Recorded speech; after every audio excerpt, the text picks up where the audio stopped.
J'ai élaboré des lettres de mission pour les membres du gouvernement. Chaque département ministériel va rendre compte, le moment venu, de l'exécution des missions à lui confiées et les conséquences en seront tirées. Cela en toute responsabilité. Il s'agit de notre devoir sacré de redevabilité envers le peuple nigérien. En tout état de cause, à un moment ou à un autre, chacun rendra compte de ses actes devant le peuple, devant l'histoire et devant le Créateur. C'est aussi vrai pour les gouvernants que pour les agents publics, les pères de famille et chaque citoyen. Fin de citation. Général de brigade Abdraman Chani, président du Conseil national pour la sauvegarde de la patrie CNSP, chef de l'État. Message à la nation à l'occasion du 66e anniversaire de la proclamation de la République, 18 décembre 2024.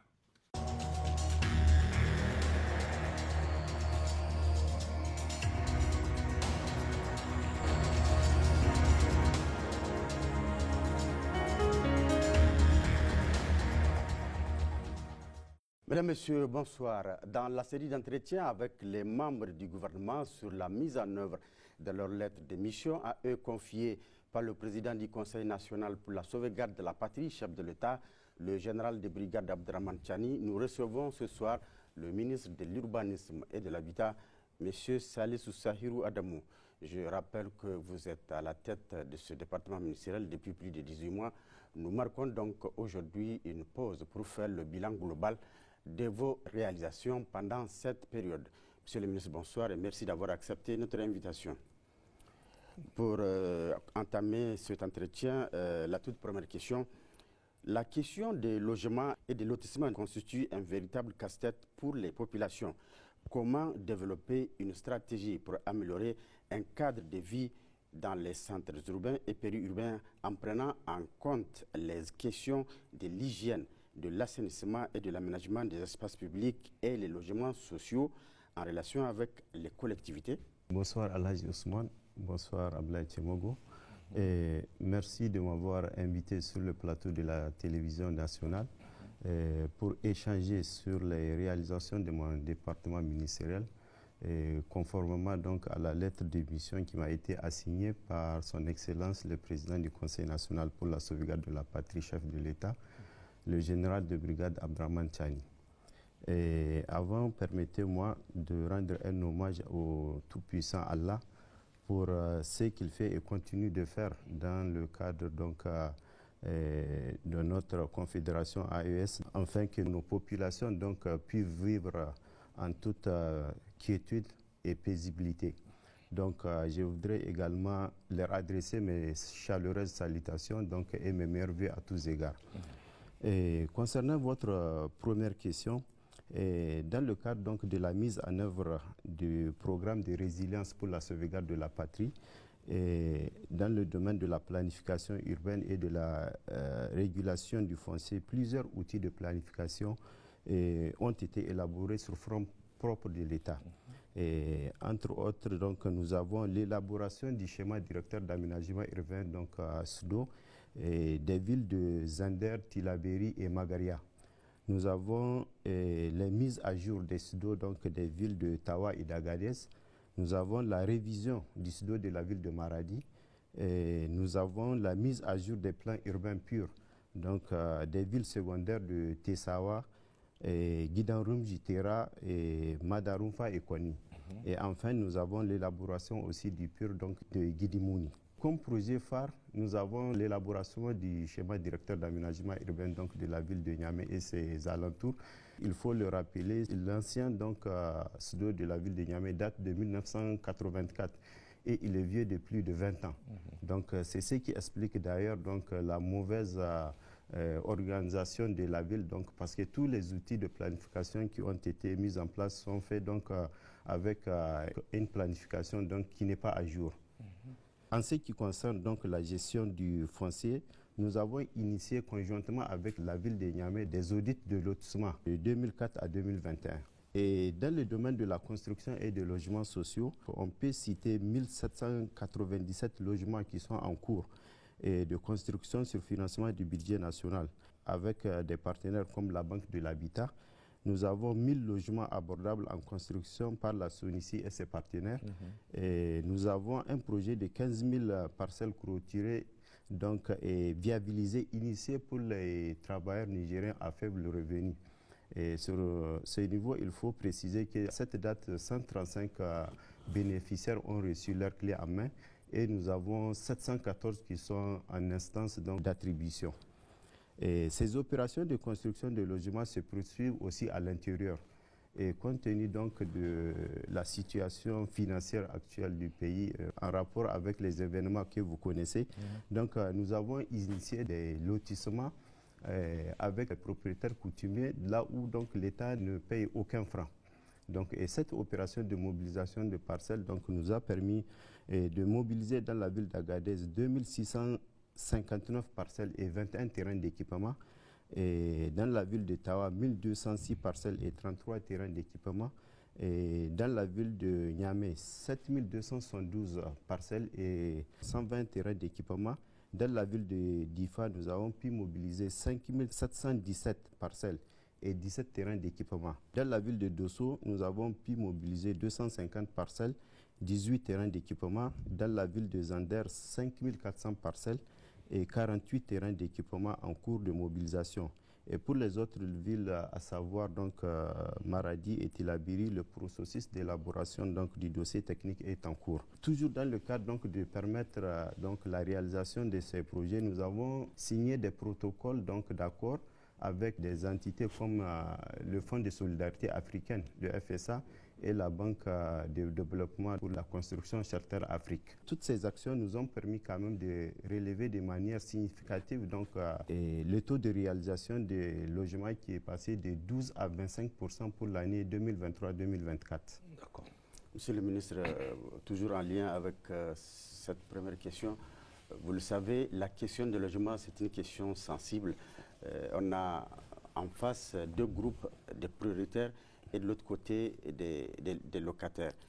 Et ces locataires-là subissent des abus de la part de ces propriétaires parce qu'il n'y a pas un code de baux à loyer applicable. Ou même s'il en existe, il n'a jamais été appliqué. Qu'en est-il réellement? Effectivement, il y a eu un code de baux à loyer en 1996. Son application n'a pas suivi compte tenu d'un manque de volonté politique et puis de certaines questions, mais quand même nous avons élaboré un nouveau. Et toutes les procédures ont été suivies. Présentement, donc, il est au niveau du secrétariat général du gouvernement donc, pour son adoption au Conseil des ministres. Très bientôt. Très bientôt, Inch'Allah. D'accord. Monsieur le ministre, quelle politique efficace d'urbanisme adaptée à nos réalités et en prenant compte de l'environnement envisagez-vous pour le Niger? Très bien. Vous savez, mon département ministériel a déjà élaboré une politique nationale de développement urbain, la PNDU. Donc, elle intègre effectivement donc, les aspects locaux, environnementaux et de changement climatique. Donc, le document final de la PNDU est sous format homologué et en instance donc, de mise à jour et d'adoption. Monsieur le ministre, qu'est-ce qu'il faut faire pour promouvoir aujourd'hui des modèles de construction qui valorisent les matériaux locaux adaptés aux conditions climatiques du moment? La promotion des modèles de construction qui valorisent les matériaux locaux adaptés aux conditions climatiques du Niger est aussi un aspect de notre document donc, de politique nationale en matière de développement urbain. Et pour que ces différents acteurs s'intéressent donc de plus en plus à la construction en matériaux locaux, il faut d'abord les sensibiliser et former les artisans à l'utilisation donc, de ces matériaux et faire une incitation fiscale pour encourager les promoteurs donc, à adopter ces matériaux et faire de l'utilisation de ces matériaux donc, locaux une exigence dans les cahiers de charges des futurs projets immobiliers. Et aussi, il faut savoir qu'il y a la loi 98-54 du 29 décembre 1998 portant adoption de la politique nationale donc, en matière d'habitat qui a prévu la création d'un centre de recherche et de promotion des techniques de matériaux de construction. Et mon département est à pied d'œuvre donc pour concrétiser la création de ce centre. Et c'est aussi dans ce cadre que nous avons tout récemment parrainé donc une activité qui s'appelle donc le Forum africain donc des acteurs de la construction en terre, qui est l'un des premiers quand même. Donc nous l'avons parrainé il y a à peu près 2 semaines ici à Niamey. C'est toujours dans le même cadre, Inch'Allah. Monsieur le ministre, le Niger, semble-t-il, est en retard au sujet des données cartographiques et cadastrales. Comment accélérer la modernisation du service de cadastre et l'amélioration de la couverture cartographique du territoire? Vous savez, le cadastre fiscal qui est utilisé principalement pour la perception des impôts et fonciers, c'est le plus utilisé. Pour cela, nous sommes inscrits donc dans la formulation du développement donc d'un cadastre juridique, un cadastre technique et un cadastre multifonctionnel. Et nous avons procédé à l'audit donc des domaines appartenant à l'État en vue de la numérisation intégrale du cadastre et de mise en place d'un système d'information fiscale, donc avec les partenaires étrangers et les experts nationaux. En somme, cette approche intégrée combinant l'usage donc de la technologie avancée, le renforcement des capacités locales, et des partenariats stratégiques et une volonté politique donc, pourrait permettre au Niger quand même de combler ce retard sur la couverture cartographique et cadastrale. Monsieur le ministre, qu'en est-il du projet de rénovation des grandes villes du Niger et plus précisément la ville de Niamey, la capitale? Très bien. Et, vous savez, il n'y a pas eu à proprement dit donc, un projet de rénovation de grandes villes du Niger, mais plutôt un programme de rénovation de centre-ville de Niamey. Donc je peux dire que c'est par toujours manque de volonté politique que ce programme n'a pas vu le jour.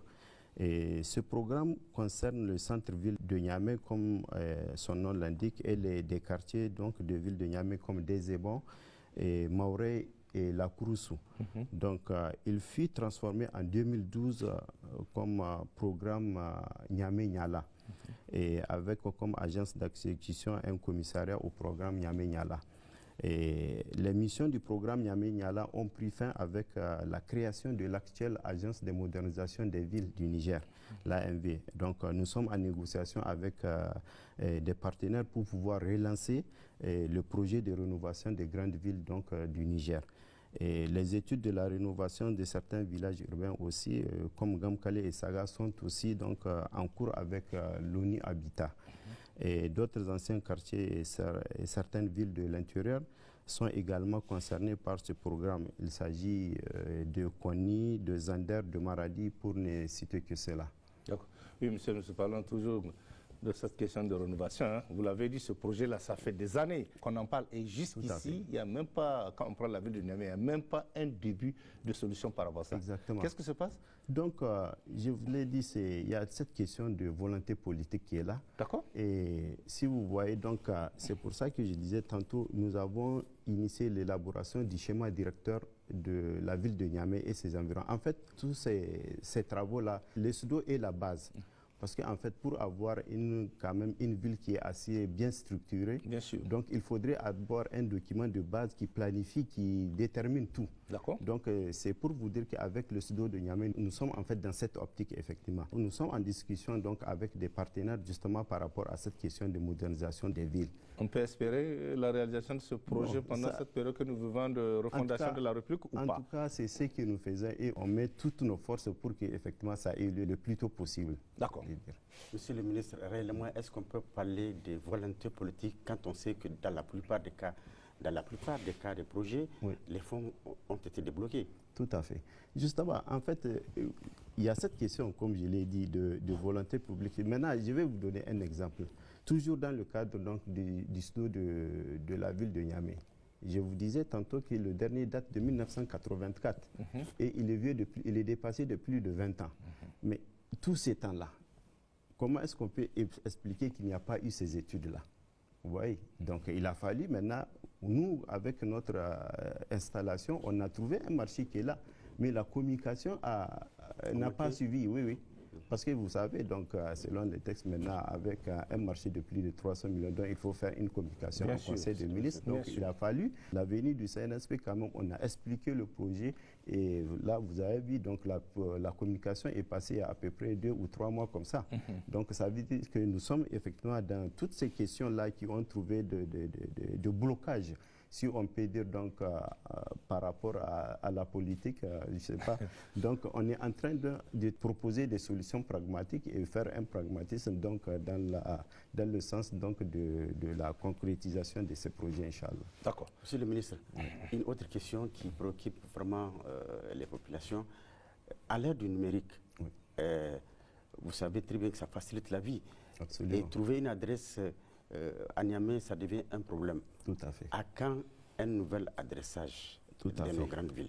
Niamey possède un plan d'adressage depuis 2004. Et malheureusement, ce plan d'adressage n'a pas été suffisamment vulgarisé. Et nous sommes donc en collaboration maintenant avec la ville de Niamey, l'AMV, l'Agence de modernisation des villes, sur un projet de reprise du plan d'adressage. Donc, et surtout, il y a des quartiers qui n'étaient pas donc intégrés, que nous sommes en train de vouloir intégrer. Et surtout, il y a une nouvelle donne dont on est en train de vouloir prendre en compte, vous savez, avec l'avènement des nouvelles autorités et surtout dans le contexte de la conquête de notre souveraineté. Nous avons des espaces, des monuments et des rues qui ont suivi donc une sorte de... Et des adresses qui portent des noms. Voilà. Donc on a essayé donc de renommer.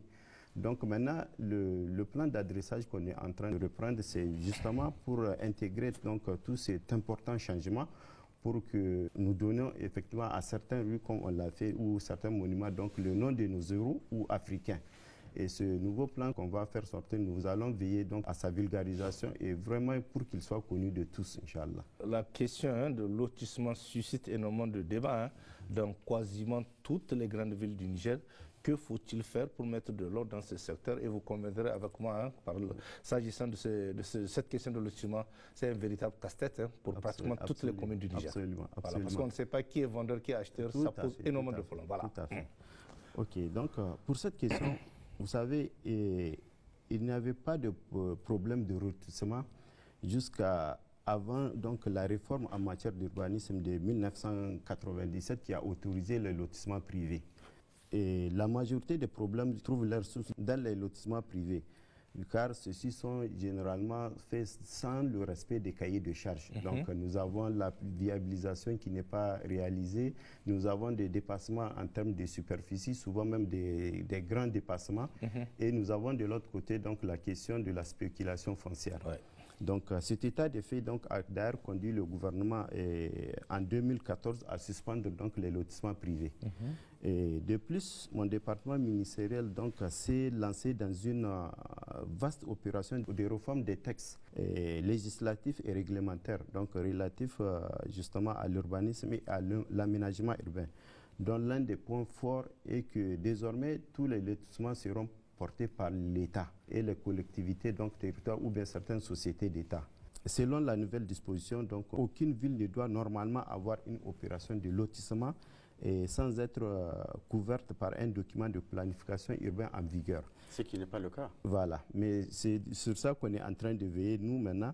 Et dans le cadre de cette réforme, donc, un guide d'exécution de lotissement a été élaboré.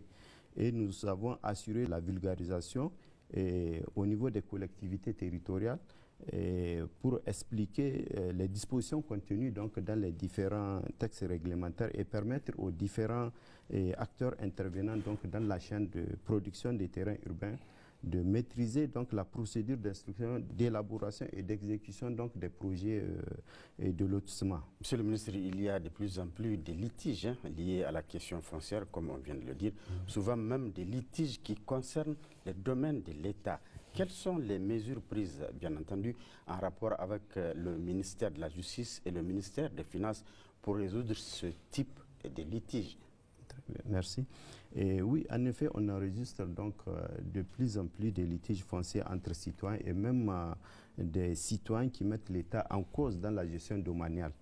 Et donc, au vu de ces problèmes récurrents dans la gestion foncière, la délivrance des attestations coutumières a été suspendue par une ordonnance tout récemment. Voilà. Et puis, nous avons un projet d'ordonnance avec comme titre projet d'ordonnance déterminant les principes fondamentaux applicables au régime des terres en République du Niger, qui est déjà même disponible. Il sera soumis à la sanction donc, de toutes les administrations techniques donc concernés, et puis on va mettre aussi en collaboration le ministère de la Justice, le ministère de l'Économie et des Finances, donc pour enrichissement et validation avant d'être mis dans le circuit du gouvernement pour adoption. Et l'adoption de cette ordonnance unique va donner à tous les acteurs un document unifié et de référence et résoudre le problème des disparités des textes sur la gestion foncière au Niger et de résoudre donc le problème lié à la gestion des terres au Niger. D'accord. Monsieur le ministre, avant peut-être de passer à l'autre question, un mot sur la SONICI. Je suis vraiment content que vous m'ayez posé cette question parce qu'il est quand même beaucoup de gens aujourd'hui savent que la SONICI a des problèmes. Elle a des problèmes. Quand on était arrivé. Elle va de l'aile. Absolument. Elle était l'ombre d'elle-même, si je puis dire. D'accord. Voilà. Et cette situation, quand nous l'avons analysée, donc nous avons pu constater elle avait des dettes bancaires de près de 4 milliards 913 millions et 790 francs et des dettes fournisseurs fiscales et sociales de 2 milliards 108 millions 369 529. Les soldes étaient de 22 millions et nombreux clients ayant perdu leur attribution et parcelles. Et 3 cités en construction pour les constructions de villas qui sont à l'arrêt et un important stock d'arriérés. Et l'essentiel du patrimoine immobilier donc, de la société, il est hypothéqué ou en dation donc, pour des paiements. Donc, après analyse de cette situation et les mesures que nous avons prises nous ont permis quand même d'obtenir les résultats suivants au 31 décembre. Il faut le préciser, il y a eu la collaboration quand même et l'aide très précieuse du ministère de l'Économie et des Finances.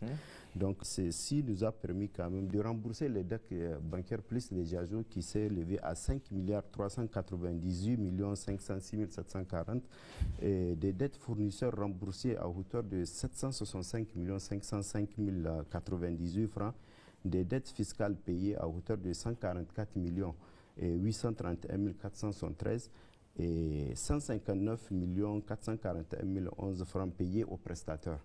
Et nous avons donc plus de 500 titres fonciers établis remis aux clients. Et sur les 52 villas restant donc de la Renaissance 1, il ne reste que 5 villas. Les 47 autres sont finis, donc les constructions sont achevées. Et nous avons 145 111 406 francs de loyers qui sont recouvrés contre 18 millions en 2023.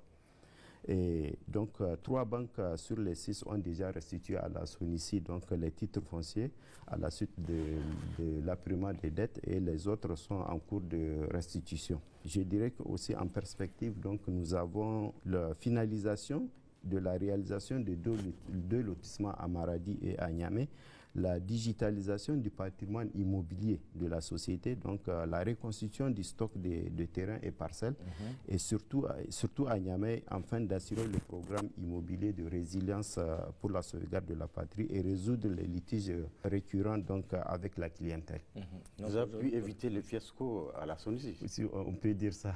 Monsieur le ministre, comment mettre un cadre approprié de mesure des résultats et d'appréciation de la performance des actions de votre département ministériel? Nous allons aligner les éléments donc, de notre lettre de mission avec les programmes opérationnels que nous avons élaborés conformément donc, aux attributions assignées donc, au département ministériel. Puis l'ensemble de ces points ont été intégrés dans le cadre donc, de la mesure de résultats et d'appréciation de la performance du ministère qui fait le lien entre les axes stratégiques du PRSP, le programme de résilience pour la sauvegarde de la patrie, les axes stratégiques du ministère, les actions, les objectifs, les résultats, et les indicateurs et les cibles de l'année en cours et ceux de l'année prochaine. Donc aussi j'ai mis un mécanisme de suivi et de reportage parce que j'avais instauré quand même à tous les services donc, du département de produire des rapports trimestriels, semestriels et même annuels. Ces rapports vont nous permettre de faire ressortir donc, l'état d'avancement des projets en cours, et une analyse des résultats obtenus, l'identification des difficultés rencontrées, et ça va nous permettre aussi de faire des propositions d'amélioration. Monsieur le ministre, une dernière question. Pouvez-vous nous dire les propositions, les dispositions prises par votre département ministériel pour réaliser des grands projets communs dans le cadre de notre confédération AES? Très bien. Merci. Dans le cadre de notre confédération AES, nous travaillons avec mes collègues de l'AES justement sur cet aspect-là. Et je suis revenu d'une mission de 6 jours au Burkina. Cette rencontre m'a réuni avec mon homologue du Mali et celui du Burkina. Et nous avons effectivement abordé cette question-là sur des questions d'harmonisation donc des politiques urbaines d'habitat et le travail sur des projets d'infrastructures conjoints et transfrontaliers et la mutualisation donc des ressources. Et la mise en place d'un fonds commun donc, pour le logement social, et la coopération technologique et le transfert des compétences, et l'harmonisation et la production d'informations géospatiales. Et donc, toutes ces actions visent à garantir quand même un développement harmonieux et intégré donc, des territoires de notre confédération et en répondant aux défis donc, de l'urbanisation tout en assurant un cadre de vie décent pour nos populations. On le voit, les lignes bougent là. Monsieur, quel sera votre message de la fin, votre mot de fin, s'il vous plaît? Merci. Donc, notre vision est de continuer à bâtir un Niger avec des villes modernes, inclusives et durables. L'urbanisation doit être un levier quand même de développement économique et social. Et pour cela, donc, nous souhaitons l'implication donc, de tous les Nigériens et que nous invitons d'ailleurs à adhérer, donc, à nous soutenir dans cette dynamique pour nous permettre quand même de réussir ce pari d'un cadre de vie et d'un développement urbain harmonieux. Okay. Donc, je voudrais aussi réitérer ma gratitude au président du Conseil national pour la sauvegarde de la patrie, son Excellence le général de brigade Abdraman Chani, et au Premier ministre, ministre de l'économie et des finances, son Excellence Ali Mohamed Lamine pour la confiance placée à ma modeste personne. Et je voudrais aussi rendre un hommage mérité à nos forces de défense et de sécurité qui luttent sans relâche pour la défense de notre sécurité et à l'AES qui est quand même un tournant décisif pour nos 3 pays. Et je voudrais aussi remercier donc la presse publique et privée pour leur soutien. Et pour finir, je vous remercie pour cet entretien qui m'a permis de parler des réalisations de mon département ministériel, donc depuis l'avènement du CNSP au pouvoir. D'accord. Merci, monsieur le ministre. Merci à vous. Merci, monsieur le ministre, de vos réponses à toutes les questions. Voilà, c'est la fin de cet entretien avec le ministre de l'Urbanisme et de l'Habitat, M. Salissou Sahirou Adamou. Mesdames, Messieurs, merci de l'avoir suivi. Passez un excellent moment en compagnie de nos programmes.